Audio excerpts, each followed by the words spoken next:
सुन गोलू हाँ, तो एक ठो कहानी जनवा था गणिती वाला है, थोड़ा गुना भाग करे लगी। हाँ कोशिश करूँ चाचा। हाँ ठीक है ना। दो पक्ष में लड़ाई हुई हाँ तो एक पक्ष वाला बोलते अगर तोर में कि एक झन मोर में आ जाए हाँ तो हम दोनों झन बराबर होके लड़ाई करबो नहीं सही। हाँ तो वो वाला बोलते अगर तोर में के एक झन मोर में आ जाए मैं तोर से डबल हो जाऊंगी के। तो दोनों पक्ष में के झरी से तेल सोच के बता।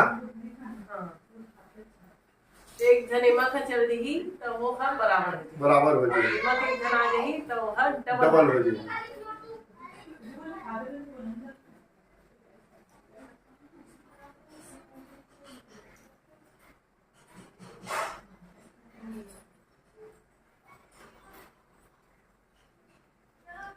एक पक्ष में दो, एक अच्छा। पक्ष में दो और एक पक्ष में तीन।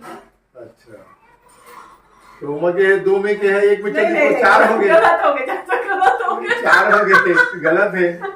गलत हो गए, गलत। फिर से सोचा था चाचा।